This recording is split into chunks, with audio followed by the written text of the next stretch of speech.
اس کو کس طریقے سے مسلم لیگ نواز جو ہے وہ تحلیل کر پاتی ہے. یہ بڑے چیلنج ہیں اور یہ انتخابات جو ہیں یہ آسان انتخابات نہیں ہوں گے. بنیادی طور پر یہ وہ سوالات ہیں جن پر کریں گے بات, اور ان سوالات کے جوابات حاصل کرنے کے لیے ہمارے ساتھ موجود ہیں احسن اقبال صاحب, سیکرٹری جنرل ہیں مسلم لیگ نواز کے. اچھا احسن اقبال صاحب, پہلے تو ذرا آپ کی جو علاقائی سیاست ہے اور کچھ مسلم لیگ نواز کا پرابلم ہوا ہے وہاں سے شروع کرتے ہیں. دانیال عزیز, طلال چودھری دونوں پارٹی کے لیے نااہل ہوئے تھے, انہوں نے کافی کشٹ بھی کاٹا, مشکلات بھی کاٹیں. دانیال چودھری کا ایسا کیا مسئلہ بنا ہے آپ کے ساتھ کہ وہ آپ پر تنقید بھی کر رہے ہیں, آپ نوٹس بھی بھجوا رہے ہیں, مہنگائی کا ذمہ دار بھی انہوں نے قرار آپ کو دے دیا ہے, اور طلال چودھری جو ہیں وہ بھی ٹکٹ لینے میں ناکام رہے ہیں؟ جہاں تک طلال چودھری صاحب کا تعلق ہے وہ تو پارٹی کے ساتھ وفادار ہیں, انہوں نے پارٹی کے فیصلوں کا احترام کیا ہے اور پارٹی نے انہیں اکاموڈیٹ بھی کیا ہے. جہاں تک دانیال صاحب کا سوال ہے, میرا ان سے کوئی پرسنل جھگڑا نہیں. پارٹی نے ان کے ڈسپلن کی خلاف ورزی پہ نوٹس دیا ہے, چونکہ انہوں نے پوری مہنگائی کا ذمہ دار مسلم لیگ نون کو قرار دیا تھا, جبکہ مہنگائی سب جانتے ہیں کہ عمران خان صاحب کے دور سے پیدا ہوئی اور وہی اس کے ذمہ دار ہیں جو معاہدہ IMF سے وہ کر کے گئے. تو لہٰذا اس کے اوپر پارٹی نے جو بھی فیصلہ کیا ہے میں سمجھتا ہوں کہ اب ہمیں وہ چیپٹر کلوز کر دینا چاہیے, اب آگے دیکھنا چاہیے. صرف ایک چھوٹا سا سوال اس میں, کیونکہ وہ یہ کہہ رہے ہیں کہ آپ نے جو بات کی کہ وہ PTI کا ٹکٹ لینا چاہتے تھے اور آخری دنوں میں وہ آگے, وہ کہتے ہیں یہ غلط ہے, میں اس پہ نوٹس بھجوا رہا ہوں. دیکھیے میں وہ بھجوا دیں اس کا میں جواب دوں گا, لیکن میں ان پر نہ بات کرنا چاہتا ہوں نہ اس بحث میں ملوث ہونا چاہتا ہوں, چونکہ ہمارے سامنے بڑے مقاصد ہیں. ہم نے پاکستان کو ان بحرانوں سے نکالنے کے لیے مسلم لیگ نون کو اور اپنے قائد نواز شریف صاحب کی قیادت میں ایک کامیابی حاصل کرنی ہے جو پاکستان کو استحکام دے سکے, پاکستان کو ترقی کی نئی راہ دے سکے, پاکستان کی خارجہ پالیسی کو ٹھیک کر سکے, پاکستان کو بحیثیت معاشرہ دوبارہ جوڑ سکے اور پاکستانی ریاست کو دوبارہ یکجا کر سکے. دیکھیے ندیم صاحب, اگلا الیکشن جو ہے وہ پاکستان کے لیے ایک بڑا ڈیفائننگ الیکشن ہے, اس لیے کہ اس میں دو قوتوں کا مقابلہ ہے. ایک طرف وہ قوت ہے جو انتشار پہ یقین رکھتی ہے, خدا نہ خواستہ اس کی کامیابی کا مقصد یہ ہے, مطلب یہ ہوگا کہ فوج سے لڑائی, عدلیہ سے لڑائی, میڈیا سے لڑائی, اپوزیشن سے لڑائی, ملک کی انتظامیہ بیوروکریسی سے لڑائی. تو کیا ہم اس قسم کے انتشار کا متحمل ہو سکتے ہیں؟ دوسری طرف مسلم لیگ نون یقین رکھتی ہے کہ اب ہمیں قومی یکجہتی کے ساتھ اور قومی ہم آہنگی کے ساتھ آگے بڑھنا ہے. اچھا اس میں احسن اقبال صاحب اب ذرا آتے ہیں معاملات کی طرف. سپریم کورٹ سے ایک فیصلہ آیا جس میں بلے کا نشان جو ہے وہ تحریک انصاف سے لے لیا گیا. اس کے بعد چیف جسٹس قاضی فائز عیسیٰ صاحب کے اوپر جو ہے سوشل میڈیا پہ ایک ٹرولنگ شروع ہوئی اور بڑے برے طریقے سے ہوئی. اب ایک JIT بھی بنا دی گئی ہے. ظاہر ہے انسانی حقوق کے جو ادارے ہیں وہ اس فیصلے کو مختلف انداز میں دیکھ رہے ہیں, قانونی ماہرین جو ہے وہ اس فیصلے کو مختلف انداز میں دیکھ رہے ہیں. کچھ کا خیال ہے کہ اس سے بنیادی جو ڈھانچہ ہے اس کی چولیں ہل گئی ہیں, اور کچھ یہ کہتے ہیں کہ نہیں یہ سیاسی فیصلہ کرنے سے قاضی فائز عیسیٰ صاحب نے اعتراض کیا, یہ قانونی فیصلہ ہے.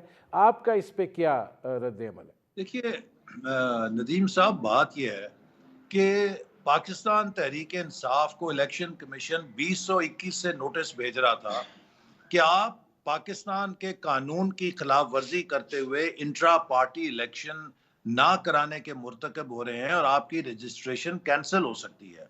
اب اگر PTI نے مسلسل ان نوٹسز کو نظر انداز کیا اور اپنے الیکشن نہیں کرائے, تو آپ مجھے بتائیے کہ کیا اگر کوئی جماعت یہ کہے کہ اس کو نام نہاد لیول پلینگ فیلڈ کے اوپر پاکستان کے قانون سے ماورا کردہ قرار دے دیا جائے اور وہ ان تمام قوانین سے استثناء رکھتی ہے کہ جس کے اوپر پاکستان کی تمام دیگر سیاسی جماعتیں عمل درآمد کرتی ہیں, تو وہ کس ملک کے آئین اور قانون میں اس بات کی اجازت دی جاتی ہے؟ سپریم کورٹ کوئی پنچایت نہیں ہے جیسی کہ پچھلے دور میں اس کو بنا دیا گیا تھا۔ بندیال صاحب اور کھوسا صاحب اور گلزار صاحب اور ثاقب نثار صاحب کے دور میں جو فیصلے ہوتے رہے اس میں آئین اور قانون ایک طرف ہوتا تھا اور پنچایتی فیصلے زیادہ ہوا کرتے تھے، سیاسی فیصلے زیادہ ہوا کرتے تھے۔ تو پی ٹی آئی کو بھی شاید عادت پڑ گئی تھی کہ سپریم کورٹ کا مقصد یہی ہے کہ وہ ان کے لیے کوئی پنچایتی فیصلہ کرے۔ سپریم کورٹ کا فرض یہ ہے کہ وہ آئین اور قانون کے دائرے میں یہ دیکھے کہ کیا چیز قانونی ہے اور کیا چیز غیر قانونی ہے۔ چونکہ پی ٹی آئی نے اپنے انتخابات نہیں کرائے تھے اور الیکشن کمیشن اور پاکستان کے اندر جو پولیٹیکل پارٹیز کا قانون ہے اس کی خلاف ورزی کی ہوئی تھی، تو وہ اس کی زد میں آئے ہیں۔ یہ کام سپریم کورٹ کا نہیں کہ اگر کوئی سیاسی جماعت اپنا ہوم ورک نہ کرے تو وہ اس کو اس سے استثناء دے دے۔ انہوں نے قانون کے ترازو کے اوپر سب کو برابر تولنا ہے۔ اچھا، اس میں اسی سے وابستہ سوال ہے احسن اقبال صاحب، یہ فرمائیے گا کہ یہ بھی تاثر برقرار ہے کہ جے آئی ٹی بنی ہے، اس میں تمام مطلب آئی ایس آئی، ایم آئی سب لوگوں کے لوگ شامل ہیں۔ اب اس کے نتیجے میں کیا آزادی اظہار پر بھی پابندی آئے گی، یا یہ کہ جو ٹرول کر رہے ہیں ان کا تعاقب کیا جائے گا؟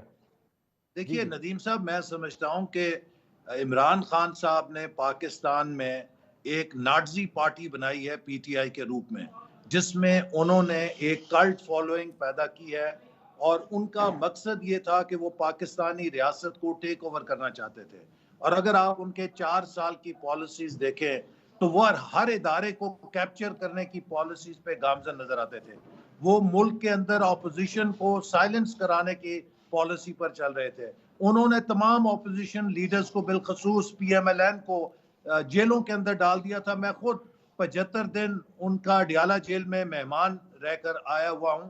اسی طرح ہماری تمام صف اول کی لیڈرشپ جھوٹے کیسز کے اندر الجھا کر اور ملوث کر کے اس کو جیلوں میں ڈالا گیا، میڈیا کو سائلنس کرایا گیا، سول سوسائٹی کو سائلنس کیا گیا، اور پھر جو آخری ان کا بڑا گھنونا کھیل تھا، وہ چاہتے تھے کہ جس طرح انہوں نے جوڈیشری کو پولیٹیسائز کر دیا ہے وہ فوج کے ادارے کو بھی پولیٹیسائز کریں، جو خدا نہ خواستہ اگر ان کی سکیم 9 مئی کی کامیاب ہو جاتی، پاکستان بالکل انٹرنلی امپلوڈ خدا نہ خواستہ کر سکتا تھا۔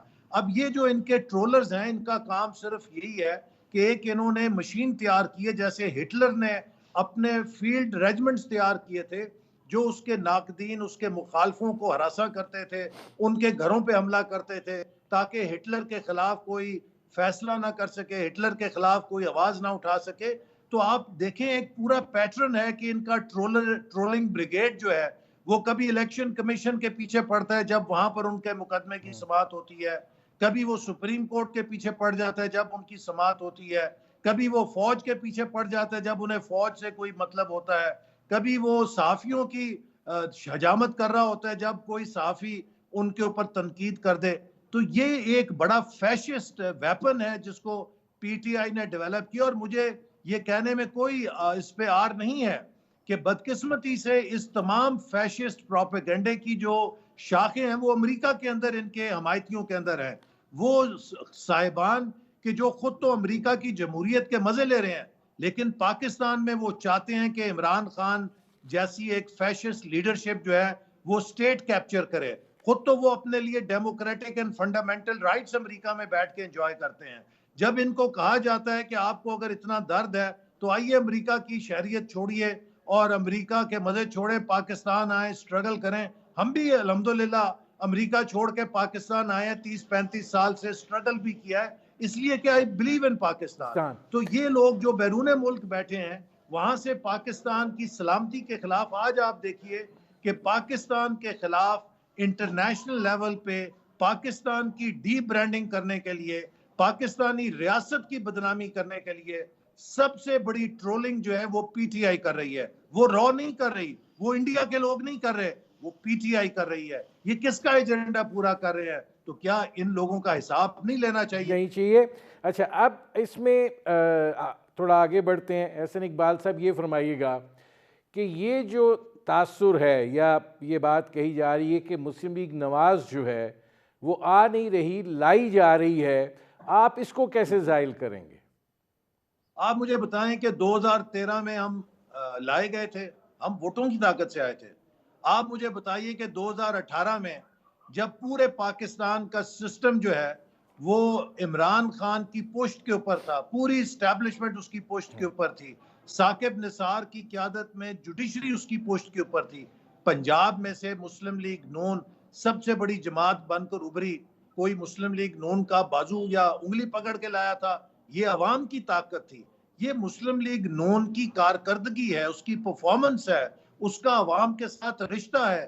نواز شریف کی قیادت پہ لوگوں کا اعتماد ہے کہ جس نے مسلم لیگ نون کو 13 میں بھی کامیاب کیا, 18 میں بھی کامیاب کیا, لیکن آر ٹی ایس سسٹم کو بٹھا کر اور جہازوں کو چلا کر اور انڈیپینڈنٹس کو ورگلا کر اس اکثریت کو اقلیت میں تبدیل کر دیا گیا, اقلیت کو اکثریت بنا دیا گیا. تو مجھے آپ بتائیں کہ 2018 میں جو ہم جیتے ہیں تو ہمیں کس نے انگلی پکڑی تھی؟ پورا سسٹم جو ہے وہ تو ہمارے خلاف چل رہا تھا, ہم جیتے تھے. تو اس لیے مسلم لیگ نون کے خلاف جو سسٹم تھا اگر وہ ختم ہو گیا ہے تو اس کا یہ مطلب تو نہیں ہے کہ کوئی ہماری مدد کر رہا ہے. اس کا مطلب صرف یہ ہے کہ ہماری مخالف چلنے والی جو ہوائیں تھیں ان کو سبق آ گیا ہے کہ ان سے غلطی ہوئی. اب انہوں نے اپنے پنکھے بند کر دیے جو ہمیں سامنے سے ہوائیں دے رہے تھے. تو اگر ہماری مزاحمت نہیں ہو رہی تو اس کا یہ مطلب تو نہیں کہ ہمیں پیچھے سے کوئی دھکا دے رہا ہے.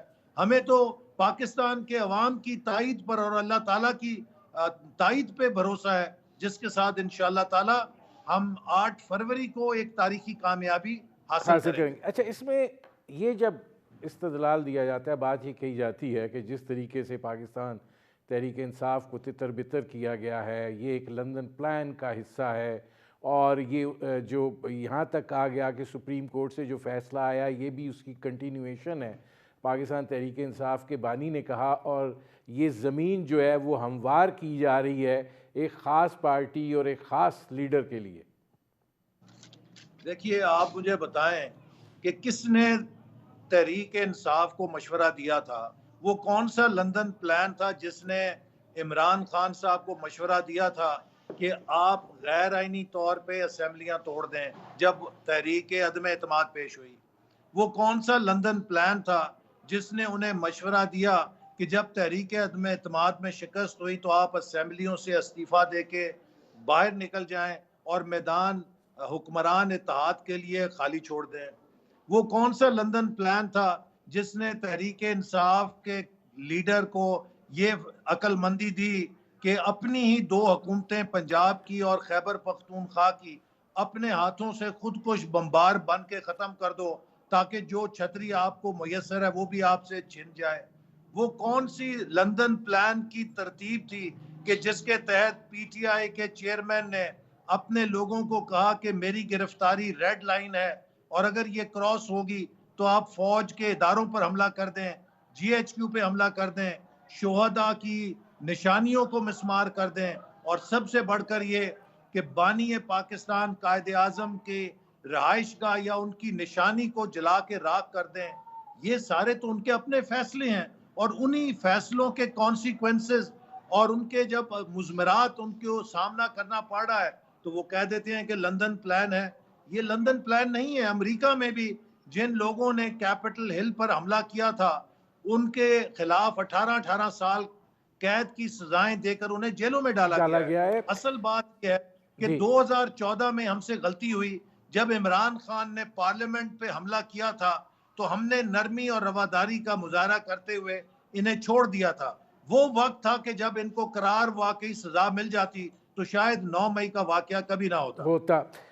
ناظرین, ہماری گفتگو جاری ہے, وقت ہوا ایک مختصر سے کمرشل بریک کا, ملتے ہیں اس وقفے کے بعد.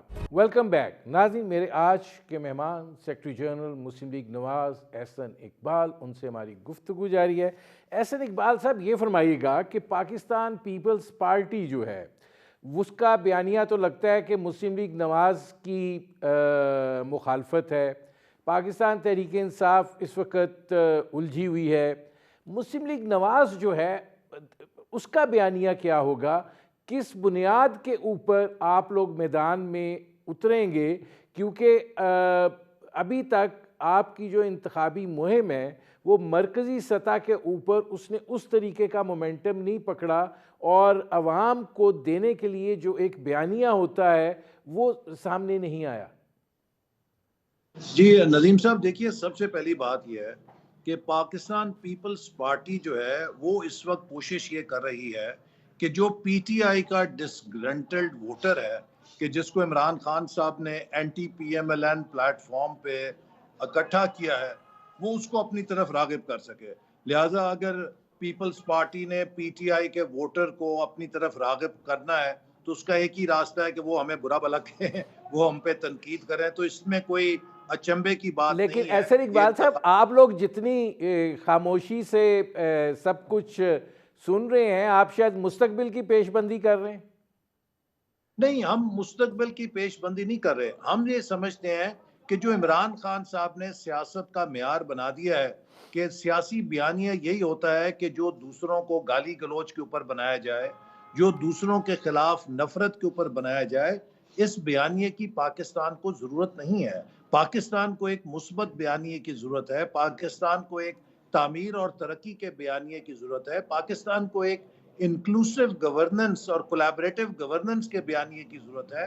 اور یہ وہ چیزیں ہیں کہ جو ہمارے منشور میں شامل ہیں، جن کا ایک دو روز میں انشاءاللہ اعلان ہو جائے گا. اور نواز شریف صاحب 20 تاریخ سے انتخابی جلسے کو لیڈ کر رہے ہیں، اور اس کے بعد وہ بھی پورے ملک میں دورے کریں گے. ہماری باقی قیادت بھی پورے ملک کے دورے کر رہی ہے. اور اس کے بعد ہمارا بیانیہ جو ملک کی ترقی کا ہے، معیشت کا ہے، ملک میں مہنگائی ختم کرنے کا ہے، کیسے ہم گیس کی پرائسز اور بجلی کی پرائسز کو کم کر سکتے ہیں، ہم کس طریقے سے لوگوں کے لیے روٹی سستی کر سکتے ہیں، کیسے ہم غریبی میں کمی لا سکتے ہیں، کیسے ہم ملک کے اندر بے روزگاری ختم کر سکتے ہیں، اور سب سے بڑھ کر یہ کہ ملک کی معیشت کو سنبھالنے نہیں کے لیے نہیں، کیسے؟ مستقل اچھا بنیادوں احسن پہ ہم صاحب، اس سے پاکستان پہلے کی کہ میں ایکسپورٹ آگے بڑھا سکتے ہیں. جی میں اس طرف آؤں، یہ فرما دیجئے کہ آپ لوگوں کا جو منشور تھا اس نے 15-16 جنوری تک آنا تھا، ابھی تک نہیں ہے. آپ پھر ایک دو دن کی بات کر رہے ہیں، تو یہ ٹائم فریم اتنا تھوڑا رہ گیا ہے. تو آپ کو لگتا ہے کہ آپ اس کو سیل آؤٹ کر سکیں گے لوگوں تک اس محدود مدت میں؟ جی بالکل. مسلم لیگ نون اس کے لیے نہ صرف یہ کہ اپنے قائدین کی قیادت سے اس کو آگے پھیلائے گی، بلکہ آپ یہ دیکھیں گے کہ ہماری جو میڈیا کیمپین ہے، اس کی کمیونیکیشن کیمپین کے ذریعے بھی اس پر کام کیا جائے گا. تو اگلے 3 ہفتوں کے اندر پاکستان مسلم لیگ نون کا پروگرام اور اس کا منشور جو ہے اس کو ہم عوام تک پہنچانے کے لیے بھرپور کمیونیکیشن اسٹریٹجی کے ساتھ جائیں گے. اور پاکستان کے عوام کا ہم پہ ٹرسٹ ہے، چونکہ 2013 اور 18 میں اگر آپ دیکھیے، ہم نے مہنگائی کو جن کو بوتل میں بند کیا، لوڈ شیڈنگ ختم کی، ہم نے دہشت گردی ختم کی، ہم نے سی پیک جیسا منصوبہ کامیابی سے چلا کر دکھایا. تو پاکستان کے لوگوں کے لیے ہم کوئی اجنبی پارٹی نہیں ہے، نئے لوگ نہیں ہیں. پنجاب کے اندر جو ہمارے 10 سال کا دور تھا، وہ پنجاب کے اندر بہترین ترقی کا دور تھا جو شہباز شریف صاحب کی قیادت میں ہوا. تو اس وقت پنجاب کے اندر بالخصوص ہر گاؤں میں، ہر قصبے میں، ہر شہر کے اندر ہمارے ترقی کی مثالیں موجود ہیں، لوگوں کا اعتماد موجود ہے. اسی طرح دیہات میں جو ہمارے پالیسیز پہنچیں جس سے زراعت پہ اثر پڑا، لوگوں کو rural farm to market roads ملی، اور قصبوں کی ترقی ہوئی، چھوٹے شہروں میں ڈیولپمنٹ ورک ہوا. یہ وہ سب چیزیں ہیں کہ جو لوگوں کو ہمیں بتانے کی ضرورت نہیں، لوگوں نے دیکھی ہیں. اور اسی طرح جو پنجاب کے علاوہ بلوچستان، صوبہ سندھ، خیبر پختونخوا کے عوام بھی چاہتے ہیں کہ وہ اس سیاست سے نکلیں جس سے انہیں اندھیروں میں دھکیلا گیا ہے. کیا تھا اب اب؟ آپ دیکھیے نہیں، پیپلز اس پارٹی میں جو ہے اب ایک سوال بہت ہے، کے اس میں ایک تقریریں کر رہی، جی وہ یہ نہیں بتاتی کہ کراچی کا اس نے کیا اشر کیا ہے. کیا ہے. کیا وہ لاہور کو کراچی بنانا چاہتی ہے؟ اور میرا خیال ہے لاہور میں کوئی شخص بھی نہیں ہے جو یہ چاہے گا کہ لاہور جو ہے وہ کراچی جیسا ہو جائے. اچھا احسن اقبال صاحب، اب ذرا 2-3 سوالات جو کہ اسی حوالے سے ہیں. پہلی بات تو یہ ہے کہ صورتحال اس وقت مختلف ہے.